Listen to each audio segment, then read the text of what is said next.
Hello and good evening, everyone. I'm Josh. And I'm Ian. Welcome to the Nightly from Hatch, where your late night thoughts go to rest. This summer, we've been having all these wonderful guest co-hosts. And this week, if you've been listening, you already know. But if you're just tuning in, I am joined all week by the wonderful podcaster, producer. You know him from Everything is Alive, as well as NPR's How to Do Everything. It's Ian Chillag.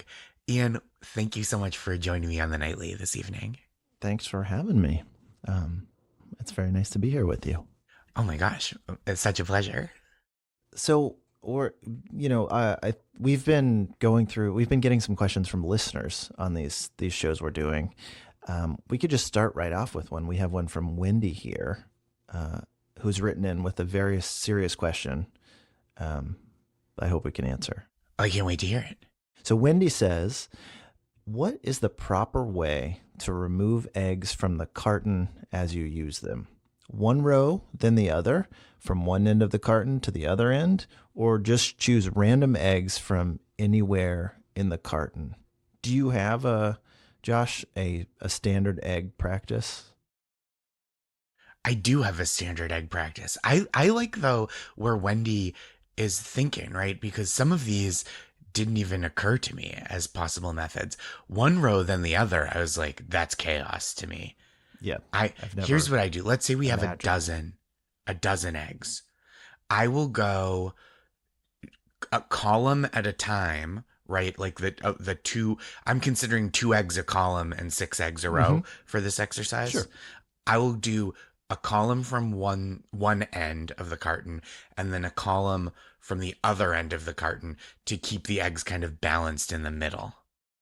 Yeah. If you have a refrigerator that is ever in chaos, in which the egg carton might be sitting atop something else, you have to maintain balance. Right. Because you don't want it to go off kilter and fall or slide. Yeah, for sure. I think a lot about balance, but I'm not methodical about it. So I will, on an egg by egg basis, I will open up the carton, see where I can remove an egg and maintain balance. More of a kind of a Jenga philosophy where I'm just constant, it's always in flux and I'm just making sure I'm keeping it as steady as possible. Yeah, I like that. I guess sometimes I go, because sometimes I only buy half a dozen, and then I will go column just straight across. And so I'll end up with all the eggs on, the last column will be to the end rather than the middle column of eggs. And I think that just feels like you're going in sequence. But one row at a time is like, it's just so amazing the way different people solve different problems. I wonder, you and I both live with other people, and this is an opportunity to perhaps delight or surprise the people we live with. Like That's true. if you were to do a sort of pattern where you checkerboarded the eggs, do you know what I mean? So you remove every other one from the bottom and then the inverse on the top. Yeah. I feel like if my wife opened the eggs and saw that there was a pattern in there, that would be a nice moment for her, or at least a moment of wonder. Yeah, I do think there would be kind of like a surprise and delight if I found eggs that were intentionally arranged rather than just removed for functionality. Yeah, that would be fun. When we're at that point, I think if really we're using the eggs as a way to delight or mystify the partners in our life, I feel like we can throw out the carton altogether, and you could just assemble the eggs in a pattern, maybe in a heart on the top shelf of just directly on the shelf or just around the edge, the periphery. Well, we're now getting into kind of the ultimate egg delight, which is like we're basically moving towards on a long enough, like if this discussion went long enough, we would have reinvented the Easter egg hunt from first principles. This is how it happened. Someone was just like, "Gosh, it would be so fun to surprise my partner with a different arrangement of eggs," and then it's like, "Oh, but what if we boiled them, painted them, hit them on the lawn?" Now Oh yeah. we're really cooking. When should we do it? Should we do it on Easter? No, Easter has nothing to do with eggs. It doesn't matter. Let's do it on Easter. Doesn't matter. Yeah, everybody's all together. It's actually a perfect day for this. And what animal should be laying the eggs? A Gotta bunny? be a Yeah, mammal. sure. How about a Gotta be bunny? a mammal, but like a regular sized bunny. No, that's not gonna fly. We need a giant bunny. Mm. Okay, yeah, I see it. Kind of a festive Donnie Darko situation. Donnie Darko in this scenario was invented before the Easter Bunny. There was the Big Bang, Donnie Darko, Donnie Darko. then human civilization, then religion, then the egg game. Then refrigerators.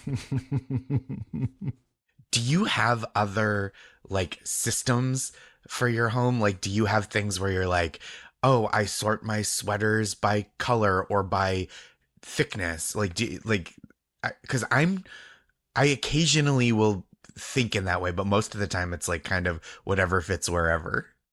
Yeah. You know, I learned something that kind of changed my life. There's a classic debate, I think, of whether the toilet paper should hang over the front of the roll or the back Mm-hmm. of the roll. I think like bangs or mullet, I think is a way that that debate gets phrased. And people have very strong feelings about it. And I remember when I first moved in with my now my wife, um, I noticed that it would sometimes the toilet paper would be one way and sometimes it would be the other way, and I was like, oh, so which way do you think is the right way? And she's like, it doesn't matter. It's the same. And I think releasing yourself from the tyranny of that question and then in Yeah. turn other questions is very Hmm. freeing and very productive for your just for operating as a human being in the world. I love that. What a beautiful answer is to kind of like give into the randomness and not attach yourself to like fully or like largely arbitrary systems as if they were important. That's really, gosh, Yeah. I'm gonna be thinking about that for a long time. Yeah. Hold the magic of a chaotic toilet paper roll in your heart. Because I'm a bangs guy, but I think ultimately it doesn't matter, and it's just kind of a habit thing at this point. Yeah. Yeah. Yeah. No one's been harmed by toilet paper coming in the way that they did not want. I don't think. No, not harm and barely inconvenienced. I don't think it, regardless of which way it goes, I don't think you're like, well, there goes my afternoon. This is just throwing the whole day off kilter.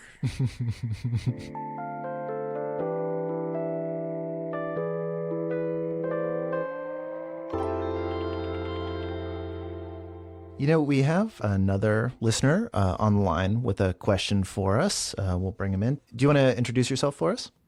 Yeah. Hey, y'all. This is Mo. I'm calling in from New York. Thanks for calling, Mo. Great to hear from you. Yeah, good to hear from you guys too. What can we help you with? Yeah, okay. So this question might seem a little basic, but it's plagued me for a few years, and I feel like every few years I change my mind about the answer. But my Okay. question is, and you guys might have heard this one before, but it's how many holes does a straw actually have? Oh, okay. This is a heavy question. Yeah, it's And it's important to me, so think carefully. and when you say plagued you, was there a moment where it hit you and it really became a problem? I feel like I've heard it come up a few times at different parties, and I feel like the very first time I heard it, I had a very clear answer and I was sure of myself, right? But I feel like the next time someone asked this question, like in a public setting, I was thinking, what do I actually believe now? After hearing other people's answers, it's really destabilized my sense of self and my understanding of what a whole actually is. So to me, that there it feels like, sorry not to step on your line of inquiry, but I just want to like put it out there because if there are any listeners that are like, what do you mean how many holes? To me, the spectrum of answers ranges from one hole, it's one hole that is from end to end, or two holes, one hole on each end. Are there other answers in play mode? Does anyone say no holes or more than two? 7. Yes. Yes, this is actually the most destabilizing, I think, revelation, because I think the second time this question came up, most people agreed that there were no holes. And I didn't even realize that was like on the multiple choice. Like you, Josh, I thought it was one or two. And then some people are like, it's not truly a hole because there's no ending, Okay. you know? Wow. Yeah, I guess if you think about the a straw being constructed as maybe there's a flat rectangle and then you fold that up into a straw, you wouldn't consider the ends of that holes, I guess. Would you think a ring has one hole? Like just a ring that you'd wear on your finger? Yes. Okay, I think I agree. Yeah. I think a I ring think has a with the hole in the way a donut has a hole. But is a straw not just a long ring? like a ring spread out, an extended ring. This is such an interesting question, right? Because Mhm, does thickness matter? Like if you jumped in a hole and mhm. it went a mile down and it spit you out into like some kind of chamber, right? Is that one hole that you fell through, or is there a hole at the top and a hole at the bottom, the hole that you jumped into and the hole that you fell out of? I think it's clear. I think you definitely, in that scenario, you definitely wouldn't, as you landed on the ground, you definitely wouldn't say, I just fell out of 2 holes. You would say, I fell That's down true. a hole. Yeah. Yeah, for sure. Yeah, and with the straw, like it's the same thing. You think about the perspective. If you think about the straw question from the milkshake's perspective, I don't think the milkshake thinks I just got sucked into one hole and then out another to my death. It's one. Is that when the milkshake dies? I think the milkshake dies inside of us. Yeah, yeah, and I think that. Yeah, I think the milkshake's experience. It has had one terrible experience, not one experience followed by another experience. So from the milkshake's perspective, just as a human being falling down a hole, it's one hole. But if you're going from one environment to another environment, it does kind of act as two thresholds, right? Hmm. Well, Say, especially if it's a mile long hole. yeah, like think about a tunnel, and a Right. tunnel might feel like a thing you are entering and then exiting. But from the mountain's perspective that the tunnel has been drilled through, the mountain would feel like it just has a hole in it, right? And then, well, yes, I agree with you, especially because if you think about the thinner it is, the clearer the answer, right? Like if you have a hole in your jeans, that's clearly one hole. No one would say that one side of your jeans hole is one hole, the other side is another hole. So like thickness or distance is maybe the complicating factor in this philosophical question. Mm.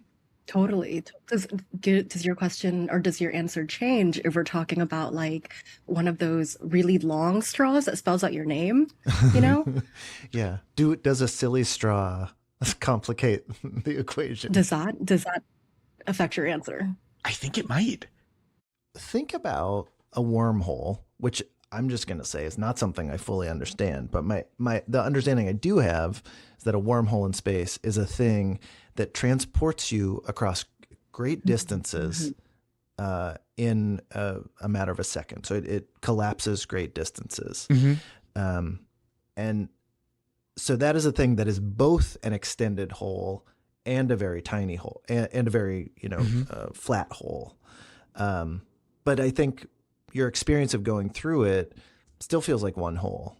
Or maybe it doesn't. Maybe you Hmm. enter and exit. Yeah, I feel like that's the case for me too.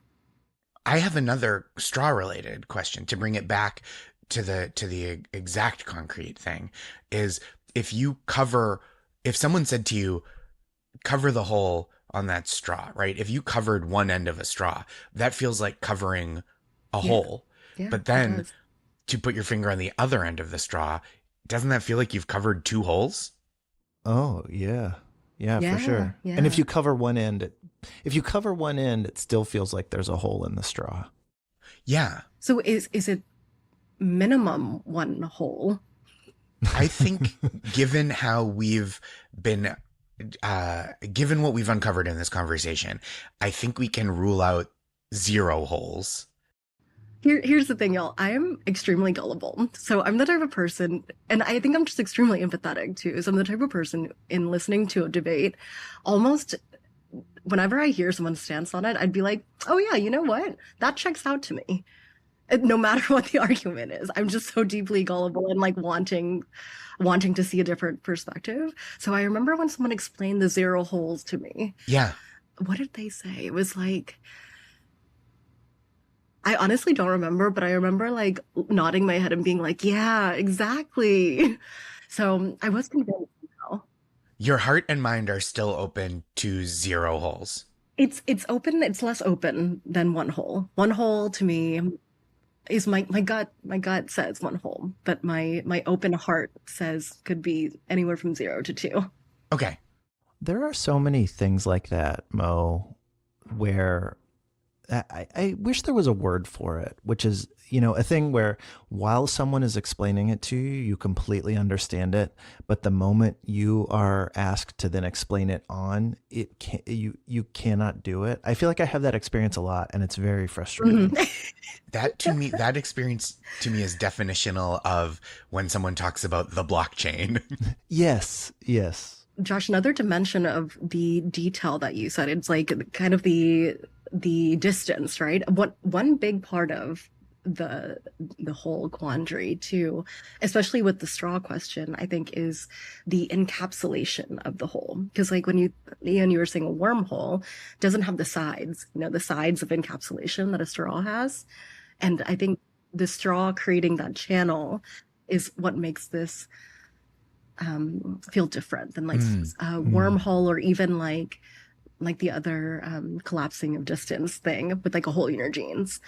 So it's that the sides of the hole, the holes maybe. Interesting. I think I'm comfortable ruling out two holes Whoa. because, well, see, let me just run this by you. I'm still working it out in my head, but I think if you accept two holes as that a straw is a straw is basically an extended. I'm going to think of a straw as an extended hole. Okay. So one hole with openings at either end. But I think if you call those two holes, that each end of the straw is a hole, then I think you have to accept that there are infinite holes in between, that all of the space in between is also holes, right? We just, if it's a question of thickness, slices of holes. If I were to slice a straw in half and it was two holes, would I then make four holes? And then if I could do that infinite time, would there be infinite holes contained within the straw? Wait. And I think... Yeah. I have a contrapositive? No. I have a question about that, because if you did cut a straw in half, even if it's one hole, now you definitely have two holes, right? Mm-hmm. So that to me is similar to going from 2 to 4. But I do love the idea of infinity holes. I'm really hung up on if you cover one end of a straw, you still have one hole. Or do you? Do you then have a pit? Have you made a long, skinny pit? Because you have essentially created a bottom to the hole. I would say, actually, the most undeniable hole is a hole that you dig into the ground that doesn't have a bottom. So I think it's even more of a hole when you cover up the one end. Agreed. The pit has a hole. Every pit has a hole, I think. That's right. I feel like, Josh, you're leaning towards 2. Is that correct, or are you?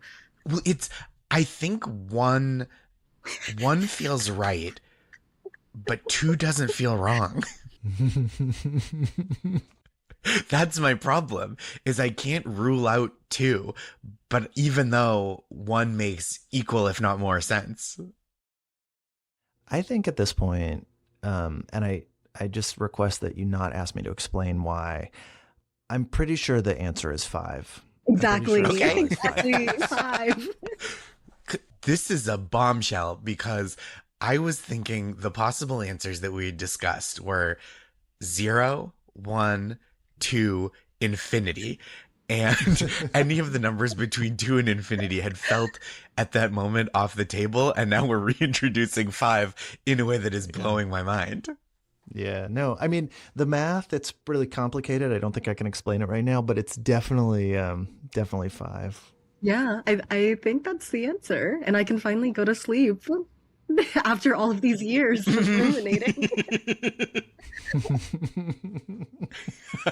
Well, Mo, you need some rest real bad, it sounds like.